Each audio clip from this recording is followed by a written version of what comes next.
Saudações, meus amigos. Me chamo Bruno, do blog Consciências Livres. Agora vamos dar prosseguimento à segunda parte do capítulo 1 do livro O Astro Intruso e o Novo Ciclo Evolutivo da Terra. Pergunta: quando se pergunta a alguém o porquê dos espíritos encarnarem, a resposta é sempre a mesma: para que resgatem seus karmas de vidas passadas. Mas o que leva o espírito a ter essa sequência de encarnações? Pelas faltas que vem cometendo através dessas diversas encarnações? Mas o que originou a primeira encarnação? Ramatiz. Quando uma criança nasce na Terra, ela não é colocada ao relento na rua, desprotegida, sem ter a mínima noção sobre seu estado, apesar de que isso muitas vezes acontece. O normal é ela ser colocada em berço, a partir do qual poderá referenciar suas primeiras noções de distância e tempo, quando sente fome e adormece. O mesmo ocorre quando o espírito é criado por Deus. Ele não é deixado à deriva no universo infinito. Da mesma maneira que um recém-nascido não deve ser abandonado na rua, o espírito é colocado em seu primeiro berço, a matéria, onde poderá ter suas primeiras noções de limite e de distância, vindo futuramente a entender sobre o infinito. Da mesma maneira que sua compreensão a respeito do tempo na vida física lhe concederá no futuro o conceito de que vem a ser espaço atemporal e eternidade. Também, à medida que desenvolve seu raciocínio, passa a não se contentar em ficar limitado ao campo denso, imaginando além do que é muitas vezes considerado possível, tornando-se criativo e transcendendo as fronteiras materiais, ingressando assim na esfera da mente abstrata. Dessa forma, o espírito vai, aos poucos, entendendo sobre si mesmo, sobre o universo e sobre Deus, e, gradualmente, sobre o seu próprio potencial junto à criação divina, na construção de seu microcosmo. Portanto, a primeira encarnação é a colocação de um espírito recém-nascido em seu primeiro berço, onde, por ser ainda imaturo, cometerá inúmeras faltas, precisando retornar a outros berços, creches, escolas, pelas reencarnações, até que aprenda. O caminho natural, daí em diante, atravessa diversas escolas, da mesma forma como uma criança na Terra ingressa no maternal, no primário e posteriormente na universidade. E cada plano material, através dos incontáveis planetas existentes para esse fim, constitui-se numa escola a ser frequentada. A Terra é uma escola, Marte é outra, um pouco mais avançada, com vida espiritual. Assim como a vida pulsa em bilhões de planetas em todo o universo conhecido pelo homem, onde espíritos frequentam cursos pertinentes aos seus estágios mentais.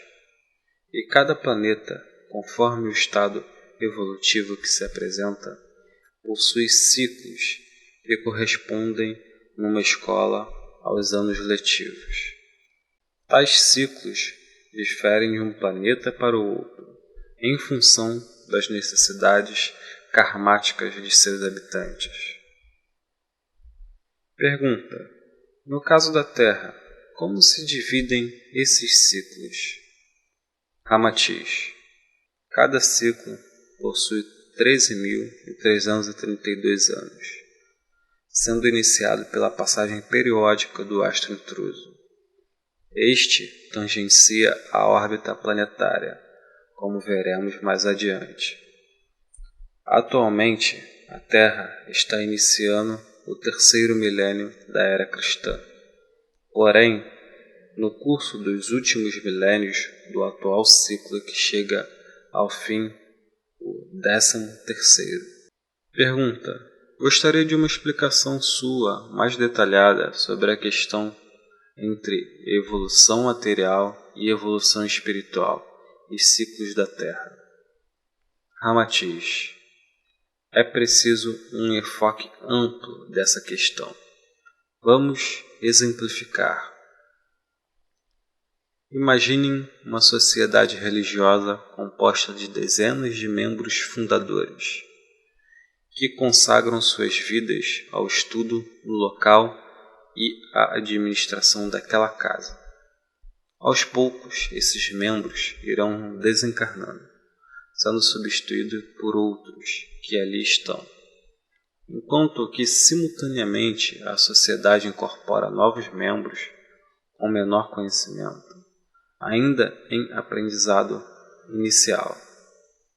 É um processo dinâmico de crescimento natural.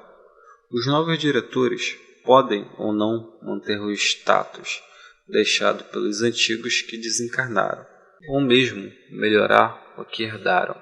Isso não impede, entretanto, que as gerações futuras que administrarem a sociedade sejam mais relapsas, cometendo equívocos sérios ou descuidando de várias questões como a manutenção física da casa. A dedicação que antes era observada pode não ter continuidade, fazendo com que a sociedade perca em termos de qualidade de ensino e de aprendizado, em aparência física e até seja extinta. Tudo vai depender das motivações entre seus membros, do conhecimento, da sabedoria, e o livre-arbítrio é a chave de tudo. Normas podem ser alteradas e novas regras estabelecidas. Dessa forma, a sociedade pode passar por inúmeras fases favoráveis ou desfavoráveis, dependendo daqueles que dela participam. Seus membros, entretanto, como espíritos, nunca deixarão de envolver e de aprender, mesmo que seja através do erro. Fato similar ocorre na Terra. Cada ciclo incorpora na humanidade novos espíritos, ainda em aprendizado primário, os quais submetem outros que deixam o orbe, seja indo para encarnações no astro intruso ou para planos mais evoluídos. Essa nova geração, juntamente com os que permanecerão na Terra, vindo dos ciclos anteriores, terá como missão reconstruir o planeta. Em termos materiais, esse novo ciclo poderá ter mais ou menos progresso do que o anterior. Apesar da tendência global, desde o início da Terra, ser de evolução material, embora nem sempre continue, mas alternada. Vide como viviam os homens das cavernas, e como vivem os atuais seres humanos. Entretanto, essa evolução material é lenta, se considerarmos que ela teve início há bilhões de anos e continuará alternando rapidez e lentidão, até que a Terra chegue ao fim. Situação esta que a própria ciência já previu com o fim do Sistema Solar.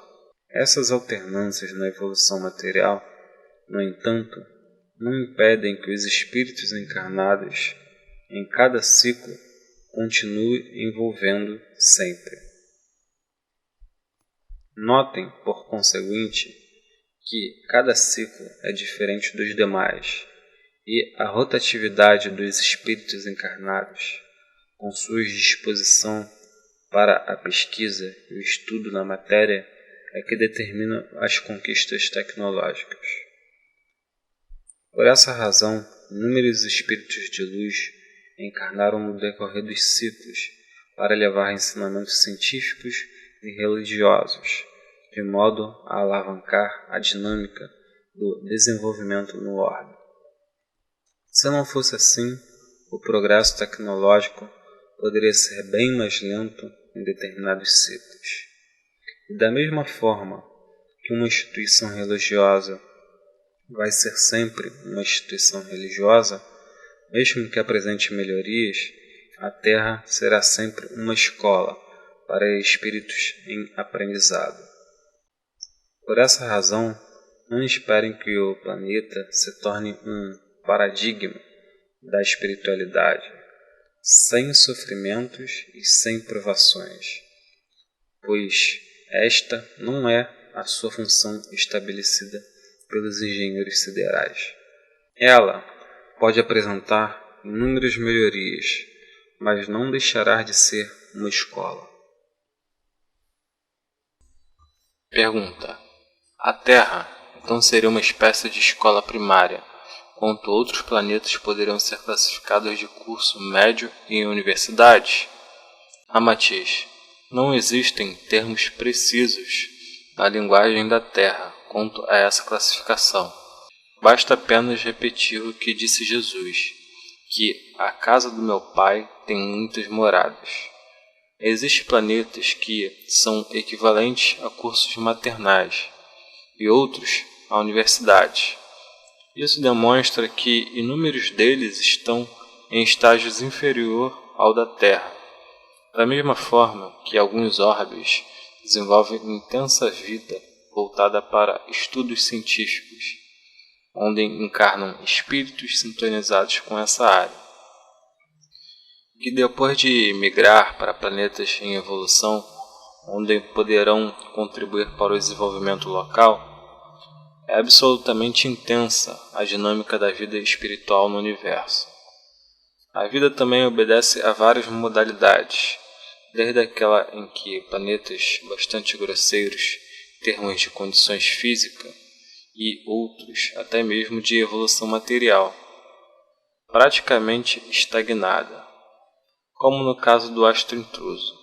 Verifica-se ainda orbes semimateriais, com a leveza da consistência etérea predominando e oferecendo uma quase vida espiritual plena. Estes últimos apresentam um grande processo espiritual. Se pudessem ter acesso fácil a esses orbes mais evoluídos, entenderiam o porquê da Terra não se constituir em morada ideal, sendo apenas um estágio transitório. Pergunta: poderia explicar com mais detalhes a questão de certos ciclos poderem ser melhores do que outros, posteriores, em termos de evolução? A evolução não é contínua, como algo mais recente pode ter sido pior. Matias: vamos comparar cada ciclo da evolução espiritual da Terra a um ano letivo. Quando bons alunos, através do livre-arbítrio, esforçam-se para aprender os ensinamentos que lhes são ministrados através das missões e das provações. Dessa forma, podemos ter anos letivos formados por alunos extremamente esforçados, que atingem o mérito de passar para escolas mais adiantadas. Do mesmo modo que alguém sai do curso médio para a universidade, enquanto em outros anos letivos, os alunos recém-chegados à escola são mais relapsos, pouco aprendendo, a ponto de repetirem o ano, ou até mesmo terem de deixá-la pelo mau aproveitamento. Isso demonstra que a escola pode ter um ano letivo de grande progresso e outros subsequentes de mesmo progresso. Em termos de evolução espiritual, o progresso sempre existirá. Os espíritos estão sempre envolvendo. Porém, um ano letivo pode ter alunos melhores do que outros. Na história da Terra, houve alguns ciclos em que a humanidade obteve ganhos materiais e espirituais, equilibrados em fase de elevado desenvolvimento, ao ponto da maior parte dela ser promovida a cursos mais adiantados em outros orbes. Isso não impediu, entretanto, que alguns ciclos posteriores, como o atual, apresentassem situação aquém em termos de qualidade, porque tudo depende do livre-arbítrio daqueles que estão ingressando na escola. Pergunta: entretanto, desde a sua criação, a Terra apresentou grande progresso material. Ramatiz: sim, porque a cada ciclo a espiritualidade realiza pequenos acréscimos na renovação da escola. Da mesma forma como os proprietários de uma escola investem em melhorias, novas salas de aula e contratação de professores mais capacitados, ou mesmo implementando novos cursos. Pergunta: entendo então que não se deve confundir a evolução espiritual da humanidade com a evolução espiritual de cada indivíduo. Ramatiz: um grupo de espíritos que forma a humanidade de um ciclo pode apresentar grande evolução espiritual naquele ciclo, sendo, posteriormente, transferido para orbes mais elevados. Outro grupo que ingresse no ciclo seguinte pode apresentar evolução, porém não o suficiente para abandonar a Terra, permanecendo nela também no ciclo posterior. O que difere entre os dois grupos é a capacidade de aprendizado. Todos evoluíram, porém em velocidades diferentes. Por essa razão, podemos ter grandes números de alunos repetentes, ou mesmo transferidos para o astro intruso, fazendo com que um determinado ciclo seja similar a um ano letivo de pouco progresso. Como que, em sentido figurado, prejudicado por constantes greves de professores, feriados sem recesso, alunos mais relapsos e outras situações inusitadas. Houve evolução e progresso? Sim, porém em escala menor do que em anos letivos anteriores. É o mesmo que acontece com as encarnações. Alguns espíritos atingem grande progresso em várias encarnações seguidas, e subitamente, numa nova encarnação, deixam ser levados por questões que lhes atrasam a vida espiritual, adquirindo novos karmas. Eles deixaram de evoluir? Não, mas aquela encarnação foi pior do que as anteriores. Eles renderam mais progresso. É como se fosse um tempo pouco aproveitado ou subotimizado. Então, amigos, finalizo esse vídeo por aqui. Espero que tenham gostado. Paramos na página 9 e no próximo vídeo a gente continua aí com o primeiro capítulo desse maravilhoso livro. Então, fiquem comigo e até a próxima. Namastê, muita luz para todos e até mais.